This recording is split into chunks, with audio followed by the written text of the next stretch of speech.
New Super Mario Bros. Started off as a standalone game for the Nintendo DS, but it soon became a series of its own when the second game in the series was released on the Nintendo Wii, and then a third game came out for the Nintendo 3DS, New Super Mario Bros. 2. Wait a minute, 2? But it's the third game in the series. Oh, whatever. Once again, this game gives you new levels, towers, and castles to explore, and obviously it features some boss fights. Today, we are going to be ranking those bosses from the worst to the best. Here we go. New Super Mario Bros. 2 reintroduced the classic mini-boss that was first shown in Super Mario World, and his name is Reznor. Well, actually, their names are Reznors, I should say, as this mini-boss doesn't show up alone. Basically, these guys are fire-breathing dinosaurs living on a spinning wheel waiting for someone to come by their tower. The first Reznor fight is actually super easy, as there's only 2 Reznors on the wheel and they don't really spit that many fireballs at you. And those fireballs are also super slow, so you have plenty of time to avoid them before they actually reach you. Once you defeat the first Reznor, the second one will become mad and will stomp his feet on the ground, destroying the wooden bridge underneath everything. Does it make the fight more difficult? Well, not really, as you can just relax with them on the spinning wheel and defeat them once you're ready, so yeah. So, the boss in World 2-Tower is once again Reznor, except this time there are 4 of them, so obviously this means more fireballs to avoid. But that's pretty much it really. This time, you'll need to defeat 2 in order for the remaining 2 to get mad and break the wooden bridge underneath. You still have plenty of time to hop back on the spinning wheel before the bridge breaks down, so this one is super easy. And the third fight against Reznor is exactly like the second one. 4 Reznors on one spinning wheel. I do think they are a little bit more aggressive this time though, spitting way more fireballs than they did in the second fight, but that's about it really. Fun fact, did you know that you can actually defeat Reznors using fireballs if you have the Fire Flower ability? It's actually useful if you want to attempt this game without touching a single coin, I'm just saying. And now we get to the part where we start seeing actual bosses on the list. The boss of World 1-Castle is none other than our boy Roy. This time, Roy charges at you like a mad lad and usually bumps his head on the walls on the sides. Ouch, that must really hurt. When he is stunned, jump on his head to hurt him. And I guess jumping on his head makes him smarter because after the first hit, he remembers he has a magic wand in hand that shoots purple magic balls, so he starts using it on you. As the battle progresses, the walls on the sides do get closer to one another, making the arena tighter. So you think this is harder?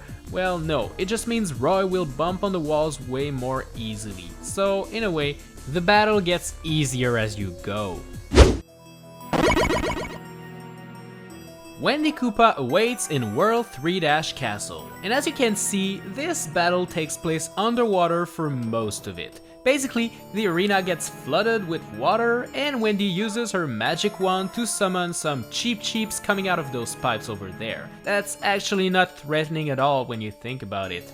And once the water drains, she'll pretty much do the same thing, summoning jumping cheeps. But these guys are so slow that you'll have no trouble dodging them. As you jump on Wendy's head and hurt her, she starts summoning even more cheeps and she'll jump faster too. But don't worry too much, as you still have plenty of time to swim around all of those hazards. Reznors are back in World 4-Tower, and this time you start off on the left side on a very tiny wooden bridge, and there's actually 2 spinning wheels this time around, each featuring 2 Reznors, which is something new, but they still only attack by spitting fireballs from time to time, so you know, they're not very threatening once again, and you'll defeat them in no time.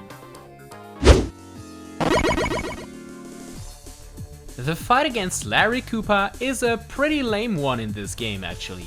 Basically, all he does is hop around like a bunny and throws some bouncing magic fireballs at you.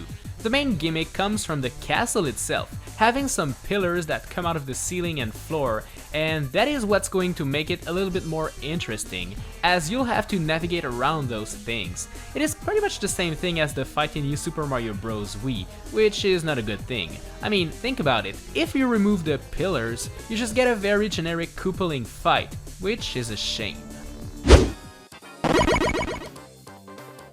The Reznor fight in World 6 actually goes back to the one spinning wheel mechanic, although this time the wheel is really big and can actually contain all 4 Reznors at once. To be honest, it's actually easier that way, as the wheel is so big that by the time Reznor will spit their fireballs, you'll have spin to a very different place and you'll dodge them without actually moving or doing anything.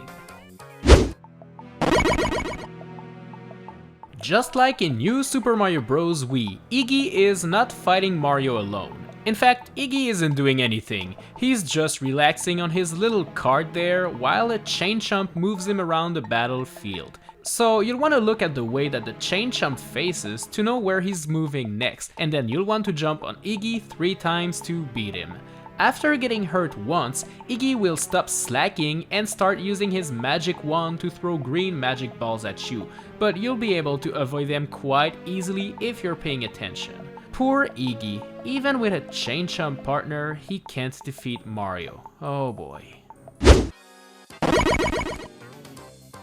And we're back to the double wheel mechanic for World 5-Tower Reznor fight. This time you start off in between the 2 wheels, so at first there's a lot of fireballs coming at you all at once. The thing is, once you jump on one of the 2 wheels, defeating the bosses becomes as easy as all of the previous fights, and even with them breaking the wooden bridge down there, you actually never need to go back on it, so who cares? Martin Koopa Jr. is up, and he'll be using his thick body to stun you in this game. Basically, you want to jump when he does his ground pound attack, because if you're touching the floor at that time, you'll be stunned for a second. Morton uses his magic wand to create some spiky boulders that roll down those slopes, eventually getting to you down there. As you advance in the fight, he'll start making more and more boulders appear at once, but since these boulders will start bouncing on each other, this will actually make the battle easier as they'll just get slowed down. So yeah, you don't have anything to worry about here. Lenny Koopa is my favorite Koopaling, but I have one question to ask. What is his obsession with bouncing balls? It seems like it's the one thing he uses in all of his fights. Bouncing balls don't actually hurt you when they touch you, but they'll knock you in all directions. And since this battle takes place on a moving treadmill surrounded by deadly pits, you'll want to avoid those balls at all costs, or else you'll fall down. Lemmy will throw all sorts of bouncy balls at you, some that bounce low, others that bounce so high they'll actually hit the switch and change the direction of the treadmill. Anyways, jump on his head a couple of times and you'll be all good. This next fight starts off with you having to enter this cannon over there and then get shot up there, killing those two plants in the process. Obviously, this is there to show you that this cannon can actually be used to defeat enemies up above. And would you look at that, there are 5 cannons on the arena where you fight Ludwig. This Koopaling will grab onto many different chains and will throw some magic balls at you. The idea here is that you have to enter the cannon that is underneath Ludwig and shoot up to hit him and bring him to the floor. Once that is done, he'll be stunned for a moment and you'll be able to jump on his head. The first 2 hits are not very difficult, but for the last hit, he'll just grab into the middle chain and start swinging left and right while attacking you. This is actually pretty cool, because now you have to enter the cannon with the perfect timing to hit him. And it is actually harder than it looks, but it's super fun.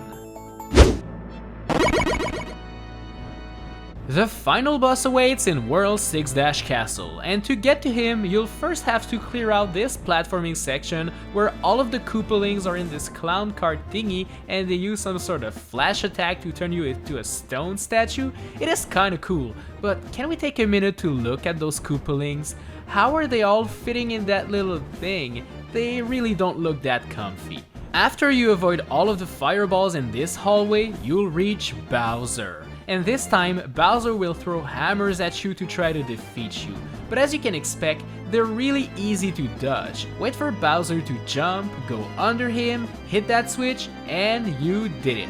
That is until the Koopalings use their magic wands to bring Bowser back to life, and they make him giant while they're at it. This final boss fight is more of a vertical level than a boss fight, as what you'll have to do is to jump from platform to platform until you reach the top part and hit the button to defeat him. Along the way, Bowser will try to slap you, and some statues on the sides will spit out some purple fireballs, but it is still pretty easy to dodge all of this and defeat him.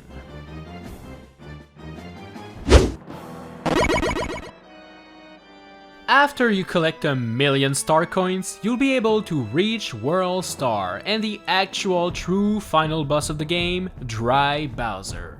And as you'll soon realize, he doesn't have any new moves compared to Bowser. In fact, it's just a reskin of him. Even the second part of the fight is the same, with you having to jump on the falling platforms while dodging his slap attacks. The platforms are actually smaller than the ones from the Bowser fight, so it's a little bit more difficult, which is why it's higher on my ranking list. But to be honest, it's kind of a bummer that he doesn't have a completely different set of moves. And especially after collecting all of those star coins, you actually expect a little bit more. It's still a pretty fun fight though, and it's actually the best one this game has to offer.